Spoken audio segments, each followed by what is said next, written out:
Amigos queridos, deixemo-nos envolver pela suave melodia da música,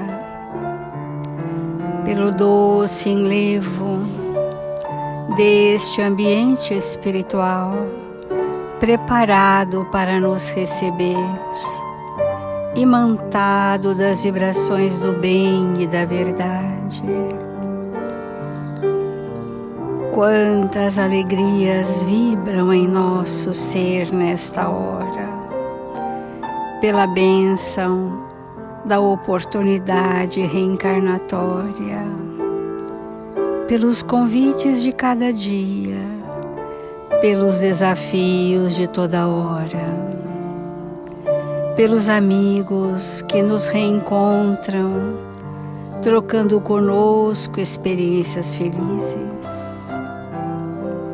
Aqui estamos, Senhor, em Seu nome reunidos, para mergulhar o nosso pensamento em Seu Evangelho e sorvermos à saciedade dos nutrientes espirituais de que somos necessitados, para que os véus da ignorância se rasguem a cada dia, cedendo lugar à verdade que resplandece como um farol a conduzir os nossos passos. Nesta vibração serena, Senhor, em Seu nome e em nome dos Espíritos responsáveis por este Evangelho, pedimos humildemente que nos façam instrumentos dignos e úteis a serviço do bem, onde quer que estejamos, hoje e sempre, e que assim seja. Do Evangelho segundo o Espiritismo, capítulo 7, Bem-aventurados os pobres de espírito. Como devemos compreender o pobre de espírito, que não seja a tradução do que Jesus disse. Em dizendo que o reino dos céus é para os simples, Jesus quer dizer que ninguém é nele admitido sem a simplicidade de coração e humildade de espírito, que o ignorante que possui essas qualidades será preferido ao sábio que crê mais em si do que em Deus. Então nós sabemos que a humildade é o sinônimo de pobres de espírito. E nós estamos demorando o nosso pensamento para fazermos uma dinâmica que pudesse nos levar a transformações. E esta compreensão é a seguinte: precisamos identificar em nós quais são as facetas do orgulho que me impedem de ser simples e humilde, para a gente fazer um investimento nessa transformação. Senão fica uma leitura interessante que todos conhecemos, né? Então nós falamos que o orgulho é uma gama imensa de entraves que o espírito desenvolve pela supremacia que dá à sua personalidade, pela importância que dá ao seu ponto de vista, pela movimentação imperiosa de impor as suas ideias. Então nós temos falado dessas vertentes do orgulho, falamos bastante do farisaísmo. Ontem nós falamos bastante, quanto possível, sobre melindres e mágoas, que são expressões do orgulho, que nos impede de sermos humildes. E Caibar Schulte, eu trouxe várias situações dentro da casa espírita, onde essa dificuldade do melindre aparece. E hoje nós queremos trazer um outro entrave que dificulta-nos de sermos simples e humildes, que é a rebeldia, a dificuldade com a obediência. Então, o espírito dócil, ele aceita o bem e rejeita o mal. O espírito dócil, ele não aceita o mal tanto quanto aceita o bem. porque ele é dócil às leis divinas, por isso ele é dócil.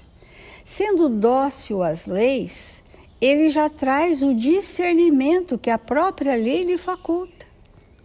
Então ele sabe o que é o bem e o aceita docilmente. E vai abolindo do seu campo mental aquilo que não é o bem. Já o espírito desprovido de filtros da verdade, ele pode aceitar o bem tanto quanto aceita o mal e acha que pode conviver com esse antagonismo a qualquer momento. E isso seria servir a dois senhores. Então, o espírito manso e dócil é dócil às leis divinas que já estão despertas em sua consciência. E a rebeldia é um estado da ignorância do espírito perante a própria lei de Deus. Ele rejeita a verdade que são as leis. Por que rejeita a verdade que são as leis? Porque pensa que o seu pensamento é melhor do que a verdade das leis de Deus. Então, esse é um estado encrudecido do orgulho. Então, nós estamos montando um painel bem importante para todos nós avaliarmos o que dentro da minha personalidade me impede de ser humilde. E nós trouxemos do livro Encontro Marcado uma lição de Emmanuel que se chama Diante da Rebeldia.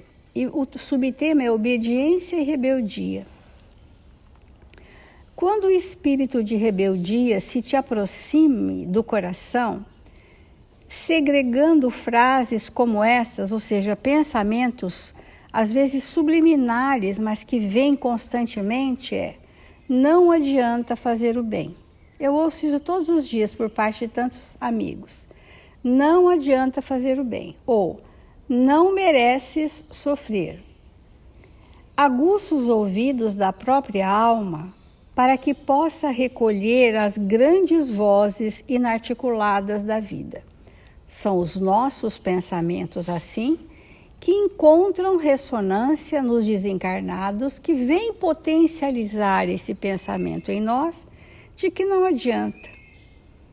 No alto, constelações que te habituaste a admirar dizem-te ao pensamento: antes o teu raciocínio nos visse a luz, já obedecíamos ao Supremo Senhor para servir. Enquanto que a Terra, isso, o mundo espiritual, a Terra te afirmará: não é mais que um hóspede de milhões que carrego há milênios. Vamos entender essa dinâmica da vida. Em torno de ti, os exemplos da natureza. A árvore falará: esforço-me de janeiro a dezembro a fim de dar os meus frutos por alguns dias em nome do Criador. Entretanto, além disso, preciso tolerar o rigor ou a indiferença das estações, aprendendo a memorizar. Isso é a árvore. O animal te confessará: vivo debaixo do teu arbítrio e fazes de mim o que desejas, por séculos e séculos, porque devo sofrer-te as ordens, sejam quais forem, para que eu possa um dia sentir como sentes e pensar como pensas. Os animais domésticos estão atrelados ao psiquismo dos humanos, que deve conduzi-los. E se os humanos os conduzissem dentro das leis da natureza, eles não seriam tão subjugados como ainda são por nós, porque queremos fazer desses animais quase humanizados. Então, retira-os da verdade que vieram viver, mas estão docilmente submetidos aos homens. Então, ele faz esse primeiro movimento com a natureza, a docilidade da natureza, porque a natureza é dócil às leis divinas, os reinos inferiores à criação do homem. Os reinos inferiores à criação do homem são dóceis e obedientes porque não têm livre-arbítrio Eles têm o determinismo da lei. Olha que espetáculo! Se nós não interferíssemos, eles estariam em consonância com as leis de Deus todo o tempo, como estão. E o quanto, convivendo com a natureza, nós podemos assimilar essa organização energética perfeita da lei de Deus. Então, não interpretes a disciplina por tirania e nem acuses a obediência de escravidão. E as pessoas dizem, não, eu não vou fazer o que o outro está pensando, eu não me submeto, eu penso diferente. E essa ilusão do espírito, que se chama orgulho, na versão rebeldia, interfere na humildade, sabendo que a humildade é o patamar onde todas as virtudes se erguem. Não tendo a humildade, não há possibilidade de sermos bondosos, nem generosos, muito menos humildes. Então, trabalha e serve com alegria. Oferece à paz de todos o concurso que a harmonia te pede. Rebeldia é orgulho impondo cegueira ao coração. Vamos entender que atrás de todas essas vertentes do orgulho está um espírito que nada sabe sobre si mesmo. Nada sabe sobre si mesmo. Porque o orgulho, sendo uma cegueira do espírito, impede que nós possamos nos conhecer. Tanto isso é fato, que nesse processo do autoconhecimento, segundo o Evangelho de Jesus, segundo o que Eurípides Barçanufo tem trazido para a humanidade da Terra, isso só é possível para quem? Para os espíritos que já têm alguma construção. Olha que interessante. Zero de construção moral, ninguém se perceberá, porque seria ver o escuro pelo escuro. Então é importante que o espírito tenha aquisições no bem, tenha aquisições no conhecimento da verdade, para que este seja o recurso iluminativo que vai clarear os porões escuros da instância que somos. E aí que começa a se perceber.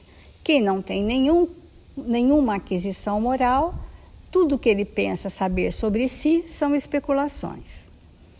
Não há progresso sem esforço, vitória sem luta, aperfeiçoamento sem sacrifício, como não existe tranquilidade sem paciência.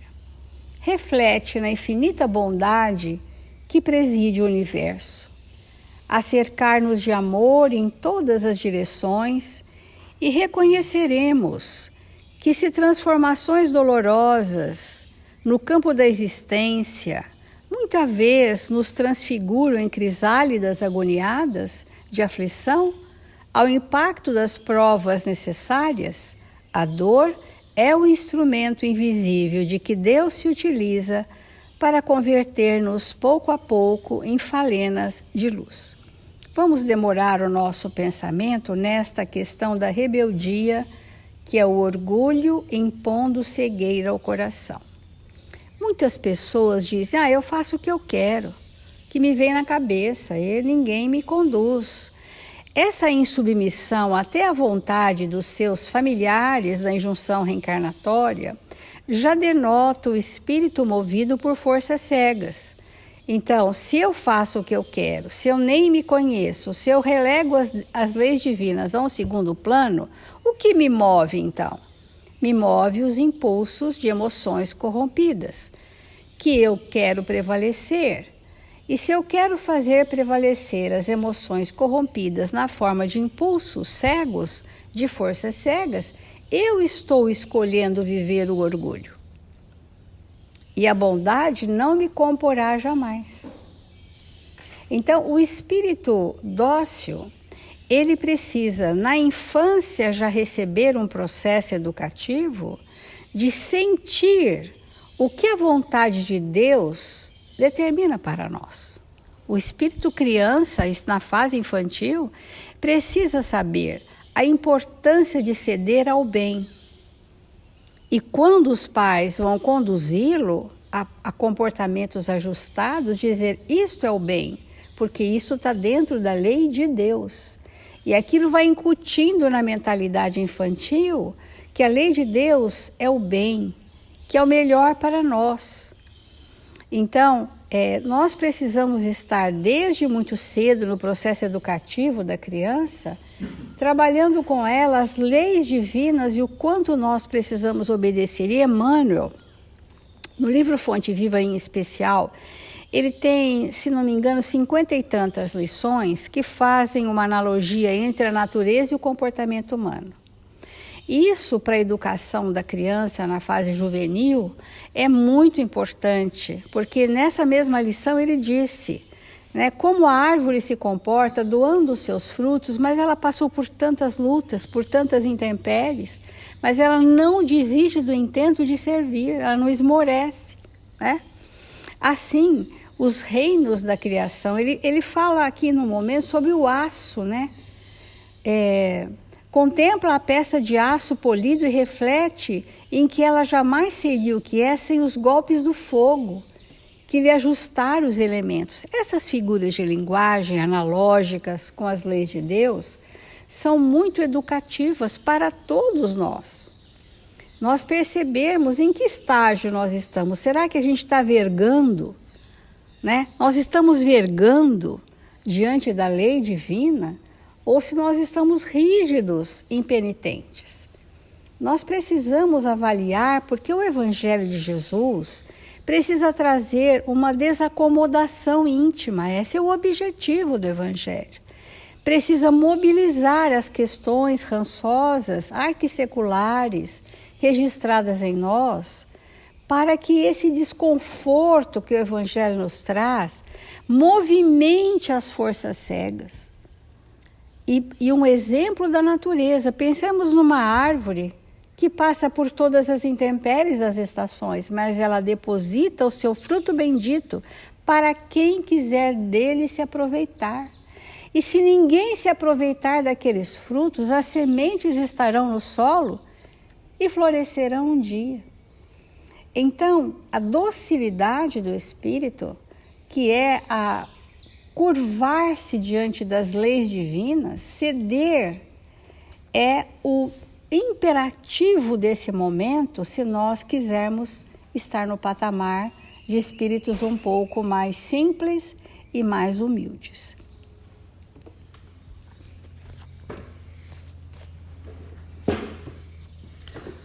Bom dia, amigos. Nesses primeiros dias aí, discutindo o tema da humildade, a gente tem se dedicado a entender primeiramente quais são as dificuldades que se manifestam na nossa intimidade, fruto ainda da nossa inexperiência no bem, da ignorância das leis, que se manifestam de maneira ainda, como diz a mãe, é o diamante que ainda não foi polido. E ainda nessa proposta, eu trouxe um texto do Emmanuel do Fonte Viva, lição 101, que tem o título de A Cortina do Eu, para nós compreendermos um pouquinho mais dessas dificuldades, sempre lembrando, né, que egoísmo, orgulho, vaidade, prepotência, arrogância, todas as mazelas, essas palavras, elas servem para nos ajudar na compreensão, mas tudo está entrelaçado, né? Não existe o espírito que só é egoísta e não é orgulhoso, só é vaidoso e não é egoísta. São combinações, né? Então, nesse tema, ele sugere inicialmente, obviamente, o egoísmo, mas a gente vai ver que o pano de fundo da manifestação do egoísmo é a vaidade nessa lição, tá? E, obviamente, o orgulho também presente. Então, ele baseia a discussão dele numa frase de Paulo aos Filipenses, em que Paulo fala àquela igreja: porque todos buscam o que é seu e não o que é do Cristo Jesus. E ele começa assim: em verdade, estudamos com o Cristo a ciência divina de ligação com o Pai, mas ainda nos achamos muito distantes da genuína comunhão com os interesses divinos. Ou seja, Emmanuel começa afirmando que estudar o Evangelho junto com o Cristo é uma ciência em que nós nos dedicamos o quê? A ampliar, estabelecer, estruturar a nossa ligação com o Pai. Né? Ninguém chega ao Pai se não for por mim. Mas fala, embora, apesar dos esforços que nós já realizamos, ele nos alerta que a gente ainda está muito distante da genuína comunhão com os interesses do Pai. Por quê? Ele fala: por trás da cortina do eu, conservamos lamentável cegueira diante da vida. Ou seja, que muitas vezes nós ouvimos nessa casa que a ignorância das leis, nas suas mais diversas manifestações, tamponam o nosso acesso à consciência. E distante da consciência, onde estão as leis e as nossas experiências mais ajustadas às leis, nós somos cegos diante da verdadeira vida. E vivemos como homens e mulheres. Vivemos o mundo material, as existências materiais, desatentos das questões mais profundas do espírito e da verdadeira vida. E aí ele nos convida, no texto a seguir, a gente examinar imparcialmente as nossas atitudes peculiares no próprio serviço do bem. Ou seja, analisa sem parcialidade você mesmo naquilo que você chama de atividade no bem. Essa atividade em que somos cooperadores e iniciantes. Ele já dá uma ajudazinha para a gente, que quando a gente faz atividade no bem, a gente já se acha frequentemente um grande cooperador no bem. Mas ele já nos alerta, nós somos iniciantes, né? Mundo de provas e expiações, espíritos querendo se regenerar, iniciantes no bem. Ele fala, e observaremos que mesmo nesse campo do bem, mesmo aí em assuntos da virtude, a nossa percentagem de capricho individual é invariavelmente enorme. Ou seja, nos nossos melhores esforços, nos nossos melhores momentos, ainda, muitas vezes, predomina o nosso personalismo. Contamina a experiência divina. Não a anula, mas contamina. E aí ele traz, a antiga lenda de Narciso permanece viva. Em nossos mínimos gestos, em maior ou menor porção, em tudo e em toda parte, apaixonamo-nos pela nossa própria imagem. Na temática do bem isso, hein? Ou seja, a gente tem dificuldade de desapegar do eu, é a cortina do eu. Nos seres, aí ele vai trazer as observações, as nossas atividades diárias e nos ajudar a ver com maior clareza. Nos seres mais queridos, habitualmente amamos a nós mesmos. Por quê? Se demonstram pontos de vista diferentes dos nossos, ainda mesmo quando superiores aos princípios que esposamos, ou seja, ele fala, olha, junto aos nossos, aqueles que a gente realmente tem afetos bem estruturados, ele fala, quando esses que nós amamos, na nossa condição, quando eles têm pontos de vista diferentes do nosso, ele fala, mesmo quando esse ponto de vista diferente seja superior ao nosso moralmente falando, nós instintivamente enfraquecemos a afeição que lhes consagrávamos. Ou seja, se alguém que eu quero muito bem me falar algo que desagrada, eu já não quero ele tão bem quanto alguns minutos atrás. Tem um mas que eu coloco na afeição. Mas ele falou isso para mim. Mas ele foi contra o meu interesse pessoal. Então, de novo, como ele alerta, a gente está projetando a nossa imagem apaixonada de nós mesmos sobre os nossos afetos mais queridos. Nas obras do bem a que nos devotamos, estimamos, acima de tudo, os métodos e processos que se exteriorizam do nosso modo de ser e de entender. Ou seja, a atividade que eu tenho na casa espírita, que me é dada, eu aplico métodos e processos que eu acho que são os mais adequados. Tudo certo. Por quanto? Qual que é o problema, então? Se o serviço evolui ou se aperfeiçoa, refletindo o pensamento de outras personalidades, ou seja, se alguém colabora na tarefa e aplica um método, um processo diferente do meu, e o trabalho caminha,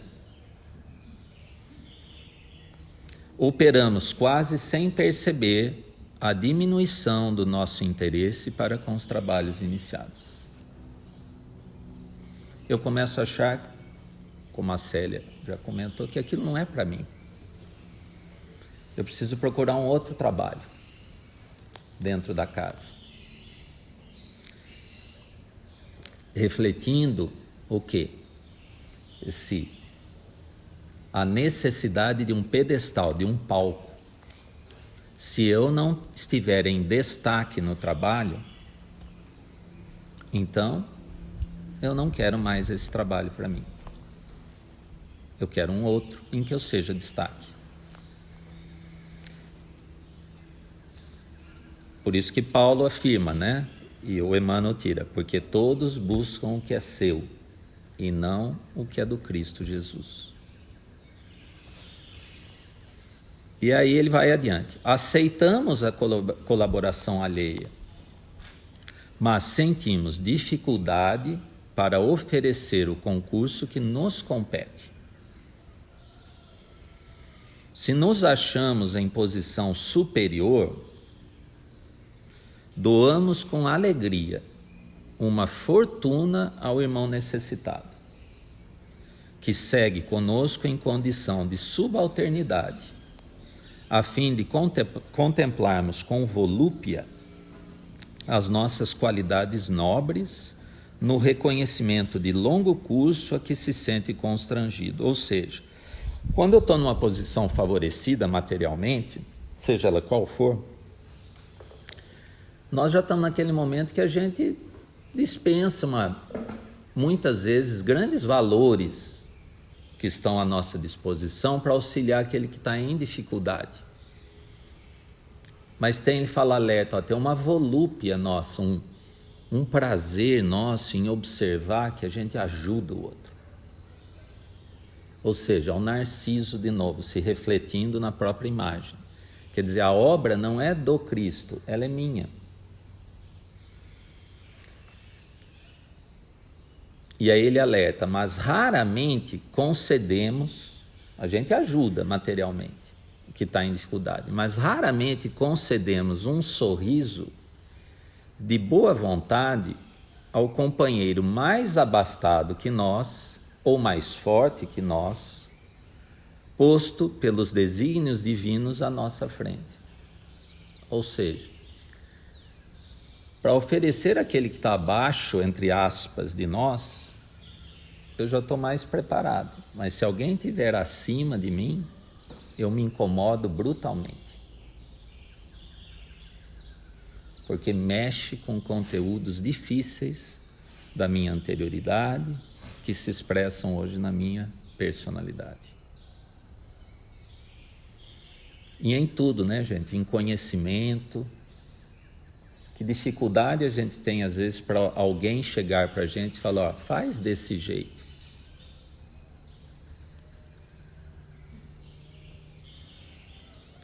Em todos os passos da luta humana, encontramos a virtude rodeada de vícios e o conhecimento dignificante quase sufocado pelos espinhos da ignorância. Porque, infelizmente, cada um de nós, de modo geral, vive à procura do eu mesmo. E aí ele apresenta qual será o recurso, né, para nós despertarmos dessa ilusão. Entretanto, graças à bondade de Deus, o sofrimento e a morte nos surpreendem na experiência do corpo e além dela, arrebatando-nos aos vastos continentes da meditação e da humildade. Ou seja, ele fala a misericórdia de Deus através, quando encarnados, do sofrimento, da dor, e desencarnados a própria morte, nos reconduz a uma situação de reflexão, que é a meditação, e da humildade, que é o reconhecimento da nossa pequenez. E aí então, nesse cenário, nós aprenderemos pouco a pouco a buscar o que pertence a Jesus Cristo, em favor da nossa verdadeira felicidade, dentro da glória de viver. Então não é a proposta estudarmos ainda a humildade, mas será sempre ela, né, que nos reconduzirá à verdadeira vida. E há caminhos para que isso aconteça, né? Mesmo quando nos equivocamos, e frequentemente nós o fazemos. Então, é bem importante mesmo a gente se tornar mais interessado pelas nossas obrigações superiores à luz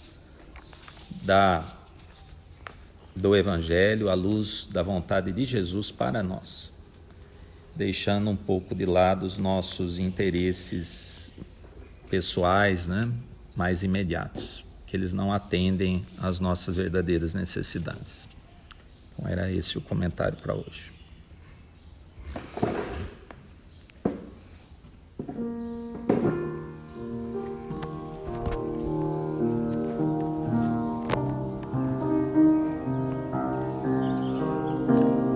Senhor Jesus,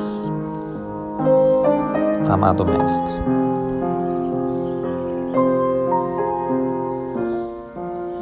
quanta alegria e gratidão por podermos estar nessa casa, em estudo, em oração, a busca do trabalho verdadeiro, Senhor. Esse que não ponha em evidência as nossas personalidades, mas sim seja uma manifestação genuína da nossa individualidade, dos aspectos mais formosos que já trazemos em nossa intimidade e que muitas vezes, como a lição nos ensina, ficam sufocados pelos espinhos do nosso orgulho, de nossa vaidade, do nosso egoísmo. Nós estamos sim desejosos, Senhor, de tomar em nossas mãos a Tua mão e seguirmos os Teus exemplos com os nossos poucos recursos, Senhor, mas firmes, decididos a nos agigantarmos como espíritos e não mais como homens. Queremos, Senhor, ser pequenos e simples e vivemos a alegria genuína de estar em Tua companhia e ter a Tua companhia em nossos pensamentos de maneira constante. Ajuda-nos em nosso propósito, ampara-nos, fortalece a nossa vontade para que nós não fraquejemos. Que essa existência, Senhor, possa ser definitiva, em que passaremos a ser trabalhadores constantes da Tua vinha, da obra do Pai. Sê conosco, hoje e sempre, que assim seja.